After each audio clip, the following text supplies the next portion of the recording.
Komisi 2 DPR RI akan mendengarkan secara langsung penjelasan terkait pokok-pokok pikiran maupun aspirasi serta sekaligus dapat berdiskusi dalam rapat dengar pendapat umum pada hari ini sesuai dengan tugas pembidangan Komisi 2 DPR RI, yakni terkait dengan otonomi daerah, kepemiluan, aparatur negara, dan pertanahan. Untuk selanjutnya, kami persilahkan kepada para tamu untuk menyampaikan maksud dan tujuannya masing-masing itu 15 menit. Kita mulai dari sebelah kanan saya. Ya, silakan Ibu dari Forum Pemuda Peduli Nagekeo. 15 menit Bu ya. Ya, terima kasih. Silakan. Baik. Assalamualaikum warahmatullahi wabarakatuh. Salam sejahtera buat kita semua. Terima kasih untuk undangan ini. Perkenalkan saya Maria dari NTT, tepatnya Kabupaten Nagekeo. Baik, Bapak Ibu yang terhormat, saya tadi sudah sedikit sampaikan maksud kedatangan kami untuk mengadukan keadaan kami, Bapak Ibu. Saya adalah perwakilan dari 1046 orang tenaga non PNS di Kabupaten Nagekeo. Saya kebetulan hadir sendiri di tempat ini karena kami kekurangan biaya. Untuk biaya ke sini cukup mahal. Bulan September pernah kami berlima datang ke sini membawa sekalian surat kami untuk DPR RI, tetapi belum sempat bertemu. Waktu itu kami hanya bertemu Bapak Yanuar. Baik, saya ceritakan bahwa saya dan saya adalah. Mohon izin sebentar, saya celak. Pak Mardani di depan supaya kita sama karena 5 orang juga ya. Enggak apa-apa. Ini kita 5 lengkapin dulu. Kalau nanti yang lain yang baru tuh, yang belakangan.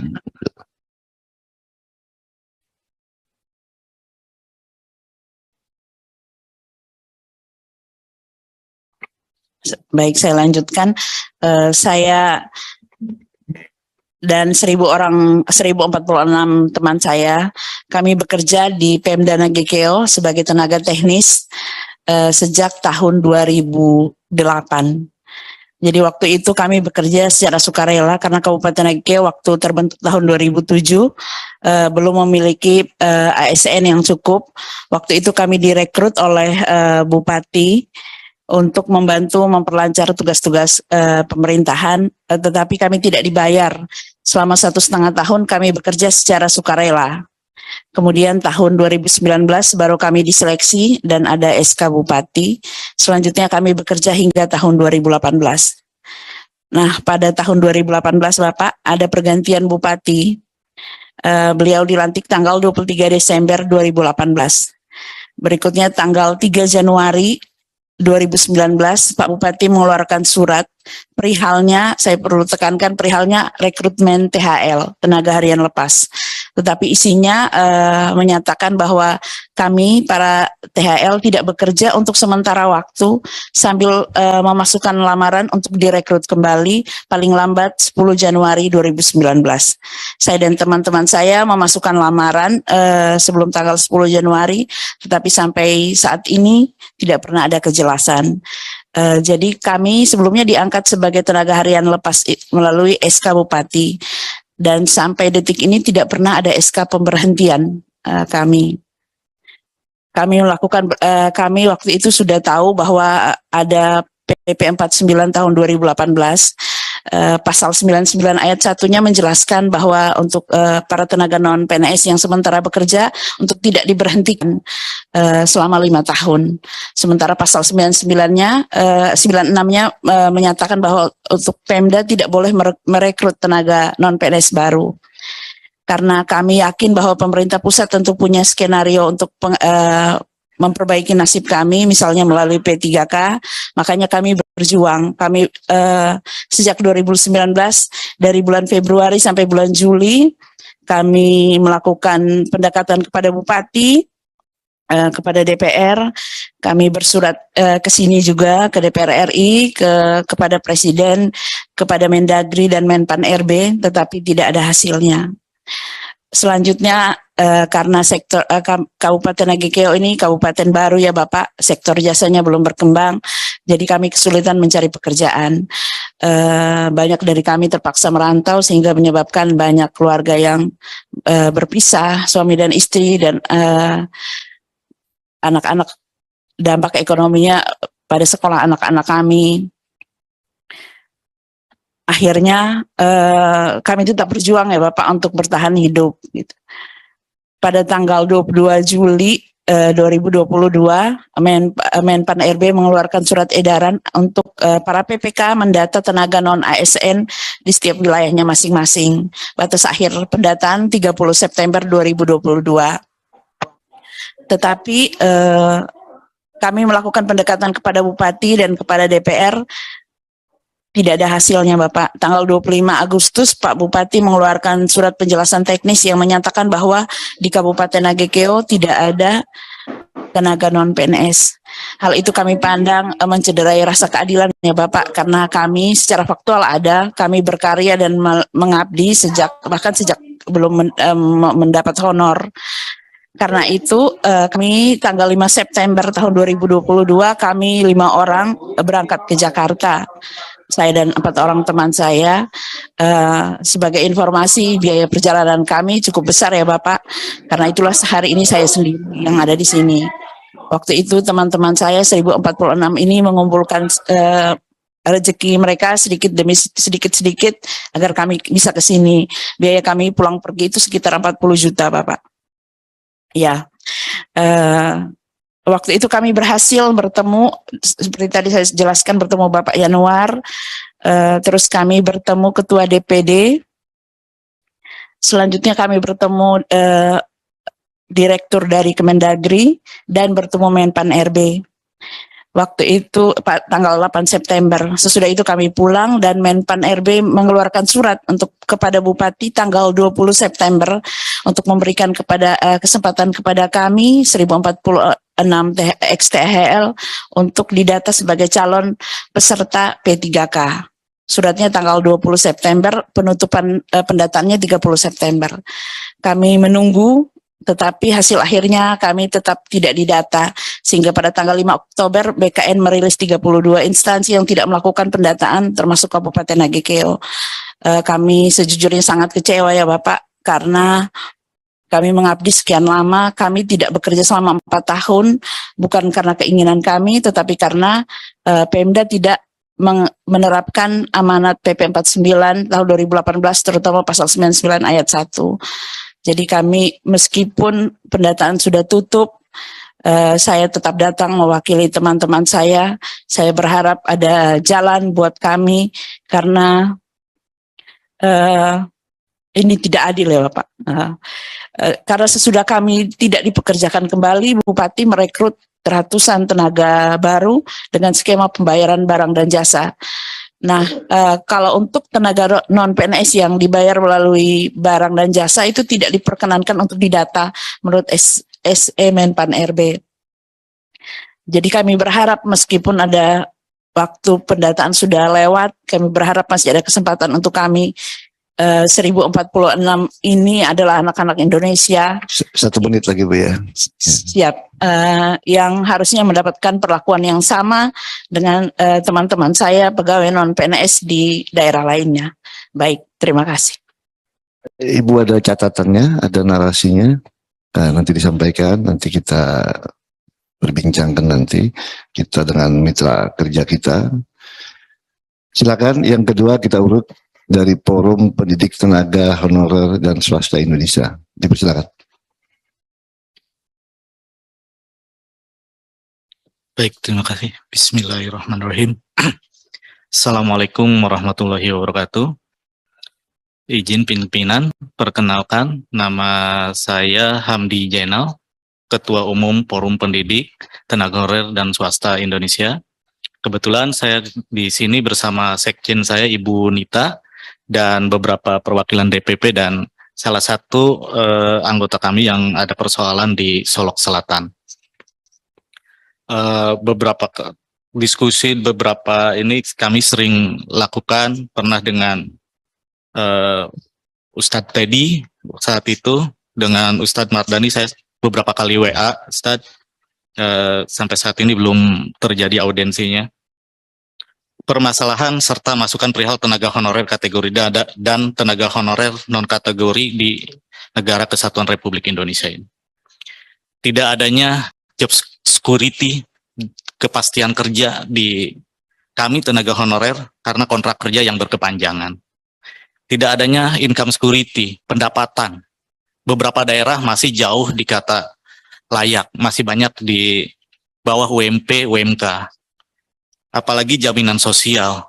Banyak beberapa daerah saudara kami yang tidak mempunyai BPJS Kesehatan, BPJS Ketenagakerjaan apalagi. Bahkan beberapa guru untuk BPJS Kesehatan, karena dia di bawah UMK, dia ingin mendaftarkan secara PBI, dia tidak bisa karena dia S1, mempunyai gelar S1. Itu beberapa guru-guru kami di daerah, akhirnya buat berobat saja tidak bisa. Salah satu contoh ada di Cianjur. Dasar hukum pengangkatan jalur khusus tenaga honorer itu, kami ini kan berada di PP 48, Junto 43, Junto 56, dan seterusnya. Bapak, Ibu pimpinan dan anggota DPR yang kami hormati mungkin sudah tahu persoalan-persoalan kami. Latar belakang kami berharap pemerintah bisa menjalankan apa yang disepakati 15 September 2015. Ini sudah ada roadmap-nya. Kami minta dorongan dari anggota DPR ini untuk dibuka kembali. Ini roadmap yang buat pemerintah, yang buat Menpan RB. Kenapa tidak dilaksanakan? Roadmap ini sudah sesuai dengan keinginan kami. Kami berharap di sini Bapak Ibu pimpinan bisa mengakomodir perjuangan kami di roadmap ini. Terjadi persoalan dengan keluarnya di SE 30 Mei 2022 bahwa menyatakan bahwa tenaga honorer itu sudah tidak ada. Saya sepakat tenaga honorer tidak ada, tapi selesaikan dulu kami, PR kami. Kami ini sudah mengabdi buat negara kesatuan Republik Indonesia. Kami ini sudah mengabdi bagi Indonesia. Selanjutnya SE tanggal 22 Juli 2022. Pelaksanaan roadmap, silakan pemerintah yang menentukan, ini hanya mengganti tahun saja. Di sini anggaran sudah tercantum, Pak. Apapun sudah tercantum, kenapa tidak dilaksanakan? Dan kesepakatan 15 September 2015 jelas. Di situ ada Menpan RB, ada BKN, ada KASN, ada Menkyu, ada Komisi 2 DPR RI, dan diumumkan di ruangan ini saat itu. Kami berharap ini bisa diperjuangkan. Selanjutnya terjadi kendala di lapangan, Pak, dengan keluarnya SE tanggal 22 Juli ini. Kawan-kawan kami salah satu contoh dari Solok Selatan, ini mereka dirumahkan dengan alasan tidak adanya honorer lagi. Padahal surat sendiri belum keluar. Surat sendiri belum keluar, tapi mereka sudah dirumahkan. Mereka, dengan dirumahkannya mereka tidak bisa mengikuti pendataan. Mereka tidak bisa membuat akun, dan sudah berkirim ke Menpan RB, dan dijawab oleh Menpan RB mereka untuk didata, tapi sampai saat ini kawan-kawan kami belum didata juga. Dan kalau memang serius pemerintah dan DPR ini untuk memperjuangkan kami, mohon maaf, mohon izin pimpinan, kami juga sudah membuat beberapa DIM mungkin pada 2015, 2016 berseliweran DIM. Kami juga sudah membuat DIM yang sudah di FGD-kan dengan pakar hukum tata negara. Kami FGD-kan di UNJ bersama Pak Margarito kami saat itu. Kami juga berharap tenaga honor kategori 2 ini janganlah dipersulit. Kenapa? Di tahun 2015, Pak, guru bantu swasta DKI Jakarta itu bisa di PNS-kan atau diberikan status. Itu terjadi, itu setelah berlakunya Undang-Undang ASN. Itu bisa dengan diskresi. Di sana jelas hanya menindaklanjuti arahan Bapak Presiden Pak Yudi Krisnandi saat itu. Kami berharap kami juga bisa, kan sama-sama mengabdi untuk negara kesatuan Republik ini. Selanjutnya terjadi persoalan-persoalan lagi, Pak. Kawan-kawan kami tadi menitip, dan kawan kami juga dari Solok Selatan, guru honorer di Solok Selatan, itu ada kurang lebih 600 orang, mereka lulus passing grade, tapi mereka tidak didaftarkan. Mereka sudah lulus, Mereka tidak didaftarkan untuk masuk dalam pendataan, masuk dalam sekarang pembukaan Pak. Mereka tidak bisa karena daerah tidak membuka keran buat mereka. Bila mereka tidak didaftarkan, mereka yang sudah lulus ini bisa hilang Pak. Akan hilang datanya. Selanjutnya, di Permen nomor 20, guru ASN yang memenuhi ambang batas seleksi P3K Japung Guru tahun 2021, pendataan tenaga honorer di lingkungan instansi pemerintah, perpanjangan pendataan honorer bagi kawan-kawan kami yang contoh ada kawan saudara kami juga, mereka tidak bisa didata. Kami minta jalur khusus, Pak. Karena mereka juga sama, Pak, pernah mengabdi untuk negara kesatuan Republik ini. Mungkin untuk terkait Solok Selatan bisa ditambahkan Bu Dewi yang lebih ini, Pak. Ini langsung dari Solok Selatan baru datang semalam. Ya, silakan. Jadi kita waktunya sedikit karena sudah diambil tadi. Ya. Mungkin 2 menit atau 3 menit ya. 3 menit. Kita lanjut lagi karena kita sepakat jam 14.30 nanti kita selesai. Oke, silakan Bu. Assalamualaikum warahmatullahi wabarakatuh. Assalamualaikum warahmatullahi wabarakatuh. Terima kasih kepada Bapak dan Ibu Dewan Pimpinan yang terhormat. Saya Dewi Haryanti, Ketua dari Forum Honorer Solok Selatan. Di sini Pak, saya akan menambahkan dari Bang Hamdi tadi.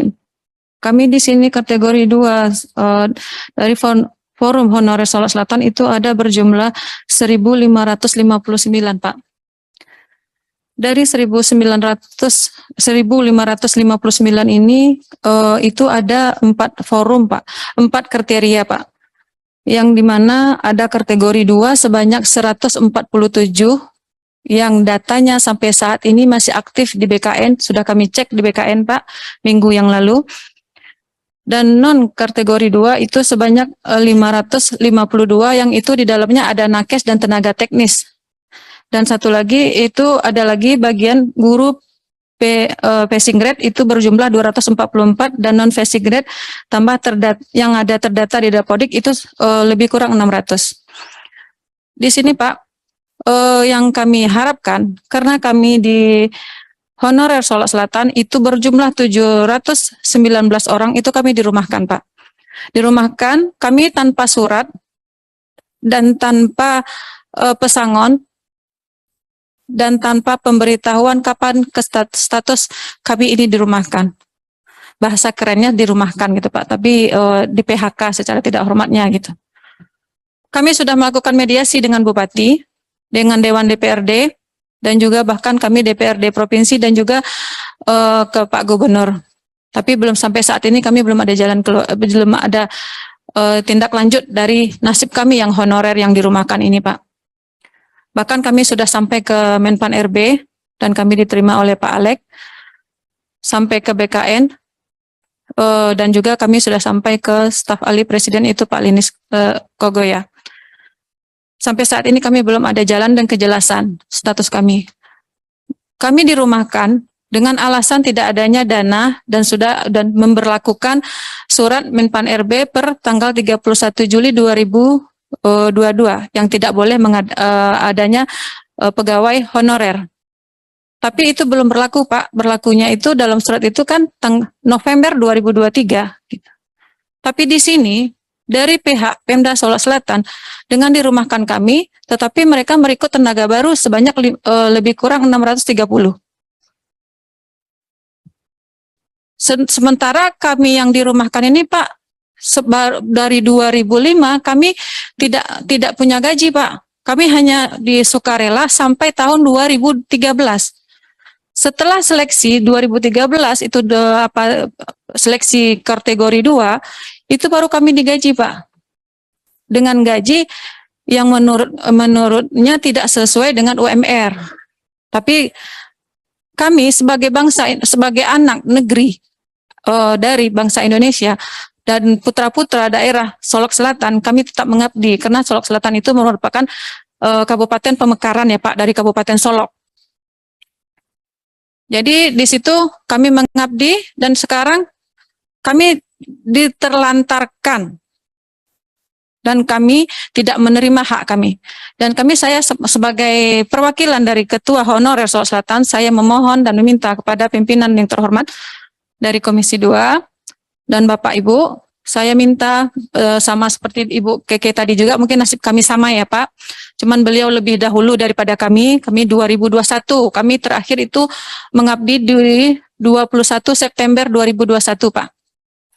Jadi kami mohon berikanlah kami jalur khusus untuk bisa kami masuk dalam pendataan Menpan RB ini Pak, yang bisa dipekerjakan kembali seperti kategori 2 dan yang dirumahkan ini yang non kategori 2 ini Pak. Ya. Udah. Mungkin saat Oke. itu Pak. Waktu Terima nanti. kasih. Matikan Bu anunya. Lanjut, ini kira-kira suasananya ini di ruangan ini gimana ya? Menangis kita. Ya, Ustaz.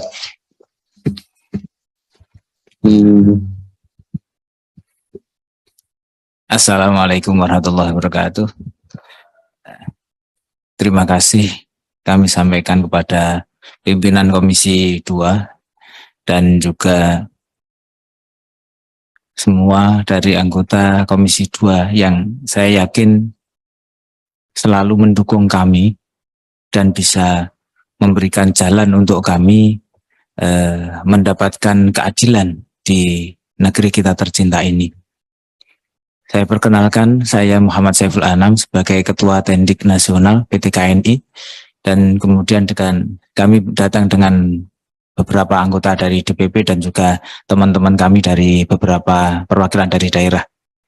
Kami terima kasih kepada Pak Sukamto, Bapak dari fraksi PKB dari DIY. Kebetulan saya juga dari DIY. Yang selanjutnya, kami PT KNI adalah forum dari teman-teman tenaga kependidikan, khususnya dari sekolah negeri Bapak. Dari seluruh Indonesia kami ada perwakilan. Terus kemudian dari awal dulu kami pernah audiensi juga di sini, RDPU di sini. Waktu itu kami bersama dengan guru-guru, yaitu dengan nama GTK HNK 35+ kalau waktu itu. Tapi terus kemudian ternyata sampai dengan sekarang yang mendapatkan regulasi masih hanya sebatas guru, dan kami tertinggal, kami ditinggalkan. Kami tidak mendapatkan satu regulasi sampai sekarang. Padahal kami juga sudah mengabdi di dunia pendidikan, yang fungsi dari tenaga kependidikan itu tidak kalah pentingnya untuk melaksanakan kegiatan pendidikan di sekolah-sekolah itu bisa berjalan. Karena tanpa adanya tenaga kependidikan, apalagi dengan pekerjaan manajemen yang model sekarang, tidak akan bisa berjalan. Di dalamnya kami ada tenaga operator sekolah yang salah satu pekerjaannya adalah inputting data siswa, dan juga kemudian apabila operator ini tidak menginput kemudian data siswa dan juga data guru juga tidak bisa mendapatkan sertifikasi. Yang itu kalau sampai kami lalai dari tenaga operator sekolah ini lalai atau kelewat saja, maka sertifikasi tidak bisa cair. Yang itu kami yang selalu disalahkan. Yang kemudian untuk berjalannya pendidikan di pembelajaran itu pun kami juga ada tenaga administrasi sekolah. Tenaga administrasi sekolah juga sudah menyiapkan apapun yang dibutuhkan oleh siswa. Di dalamnya kami ada tenaga perpustakaan, maaf bukan pustakawan tetapi tenaga perpustakaan. Ada juga laboran, ada kemudian tenaga kebersihan masuk juga di dalamnya. Yang tanpa ada tenaga kebersihan saya yakin tidak bisa berjalan dengan baik di sekolah tersebut. Dan juga ada tenaga penjaga sekolah. Karena aset sekolah juga harus amankan dari orang-orang yang tidak bertanggung jawab. Kan seperti itu. Selanjutnya Bapak, kami dari awal kami juga sudah menyampaikan ke berbagai pejabat yang menurut kami bisa memberikan satu solusi untuk kami bisa di ASN-kan, bahasanya mungkin seperti itu. Bahwa kami juga minta untuk diberikan regulasi yang berkeadilan untuk kami, Bapak. Dulu kami sudah sering sekali untuk dengan Komisi 10 dan juga Komisi 2 juga sudah beberapa kali. Tetapi selain itu kami ke Kemendikbud, BKN, Menpan RB. Tetapi sampai dengan sekarang tenaga kependidikan itu belum mendapatkan regulasi. Kami meminta dari Komisi 2 untuk mendorong pemerintah untuk memberikan satu regulasi yang berkeadilan buat kami, Bapak. Karena pentingnya menurut kami penting karena tanpa adanya tenaga kependidikan, manajemen di sekolah tidak akan bisa berjalan dengan baik itu Bapak. Yang selanjutnya permintaan kami yang secara real adalah kami meminta kepada Komisi 2 untuk bisa memasukkan di revisi undang-undang, revisi peraturan pemerintah, yaitu untuk memasukkan jabatan fungsi operator sekolah, tenaga administrasi sekolah, penjaga atau satpam sekolah. Yang satpam sekolah ini kalau nanti tidak dibatasi kepada satpam sekolah, nanti bisa jadi dari kementerian yang lain kemudian membludak. Yang membludak ini akhirnya kami yang dirugikan. Maaf, karena pasti semuanya pasti dengan hitung-hitungan angka nominalnya nanti berapa kan seperti itu. Maka permintaan kami adalah untuk yang berkaitan dengan pendidikan di sekolah ini karena pendidikan itu yang kemudian menentukan kemajuan bangsa itu Bapak. Itu yang kita minta. Untuk kemudian jabatan fungsi yang lainnya kami mohonkan sesuai dengan analisa jabatan yang sesuai dari Komisi 2. Saya yakin yang lebih memahami, lebih tahu mana yang lebih urgen untuk kami. Kami minta seperti itu Bapak. Dan apabila dari proses ini akan terlalu sulit untuk diselesaikan, mungkin kami meminta untuk Komisi 2 mendorong apakah akan dikeluarkannya diskresi oleh Presiden berupa Kepres ASN, begitu Bapak. Dan untuk melengkapi apa yang kami sampaikan akan ada dari teman kami, ada Pak Nanang dan Pak Widi Bapak. Terima kasih dari saya akhiri terlebih dahulu. Wassalamualaikum warahmatullahi wabarakatuh. Terima kasih. Jadi ini ada waktu 9 menit. Bapak bagi 2 ya 9 menit supaya kita nanti pas singkat jelas waktu tinggal 9 menit bagi 2. Terima kasih. Assalamualaikum warahmatullahi wabarakatuh. Perkenalkan nama saya Nanang Panggih Yulianto. Saya dari Banjarnegara dan ini bersama Pak Saiful Anam selaku Ketua Atletik Nasional memang dari awal berkomitmen bagaimana untuk bisa menyampaikan aspirasi teman-teman tenaga kependidikan Bapak. Selanjutnya saya bekerja sebagai operator robotik atau operator sekolah yang mana memang kemarin dalam pendataan non-ASN itu semuanya itu bertumbuh kepada data dapodik yang mana dipertaruhkan adanya kevalidan data. Nah ini memang apa tadi yang disampaikan oleh Pak Saiful Anam betul. Selama ini memang di dalam manajemen ASN P3K itu belum sampai kepada menyentuh jabatan fungsional mengenai misalnya operator sekolah, tenaga administrasi sekolah, dan penjaga serta tenaga kebersihan itu memang belum ada.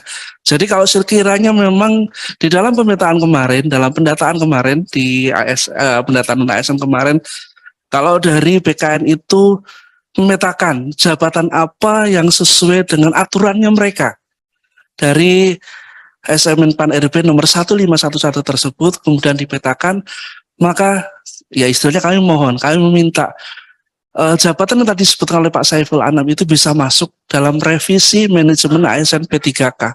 Kalau misalnya memang di dalam skema itu tidak ada misalnya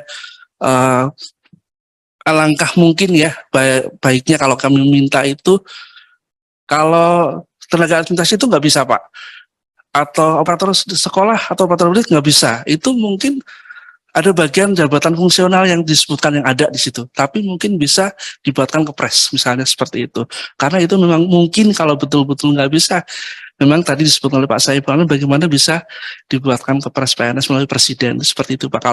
Kalau memang betul tidak bisa, tapi kalau sekiranya dari peraturan yang ada bisa direvisi, yang kemudian bisa masuk ke dalam manajemen ASN P3K, ya sekiranya kami bisa diberikan kesempatan untuk itu Pak.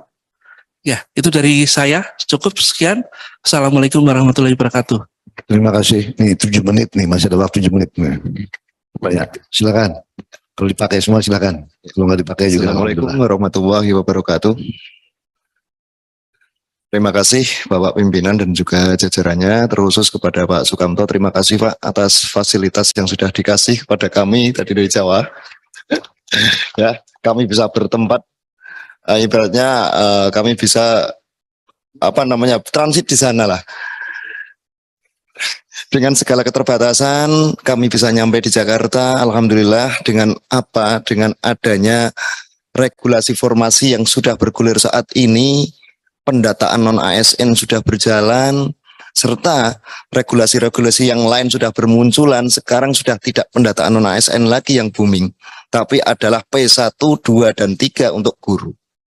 Di mana saya duduk di sini di hadapan Bapak Ibu pimpinan di Komisi 2 ingin menyampaikan bahwa apa yang sudah kami sampaikan selama ini ke Komisi 10 dan juga sekarang di Komisi 2, bahwasanya kami meminta keadilan agar kami bisa terus berkarya, bisa memajukan namanya keperluan bangsa, jika mana kami masih dibutuhkan di instansi kami di sekolah, tenaga kependidikan, yang dimana di dalamnya itu ada penjaga sekolah, yang saat ini malah boomingnya itu akan dihapus, di outsourcing, bahwasanya di sekolah tersebut masih dibutuhkan, dan beliau-beliau seorang penjaga itu mayoritas malah usianya sudah uzur Pak.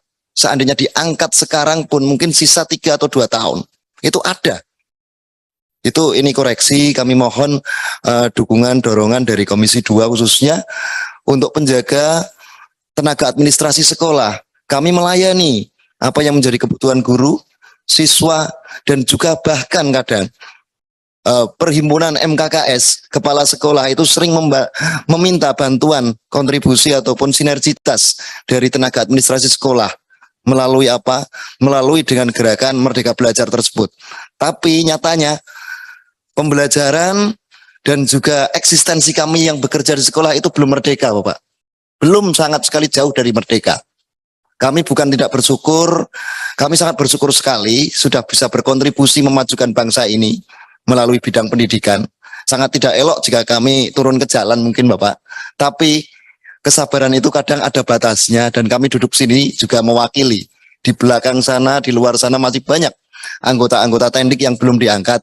Jadi singkatnya Bapak, kami mohon di tahun ini, maksimalnya mungkin tahun 2023, harus ada regulasi formasi untuk tenaga kependidikan yang di dalamnya adalah operator, tenaga administrasi sekolah, ada yang namanya penjaga, petugas kebersihan, di mana sudah disebutkan oleh kawan teman seperjuangan kami Pak Saiful Anam juga Pak Nanang. Harapan kami dari seluruh tenaga administrasi sekolah dan tendik se-Indonesia meminta bahwa semua aset sekolah itu perlu diamankan, perlu dikerjakan, perlu diolah, dan itu ada di tenaga kependidikan yang ada di sekolah-sekolah Bapak. Itu tidak akan bisa dikerjakan oleh guru. Tidak mungkin guru suruh jadi satpam, menyeberangkan siswa dari seberang jalan masuk ke sekolah. Nggak mungkin guru mengajar sambil suruh menuangkan cangkir minuman untuk para pegawainya.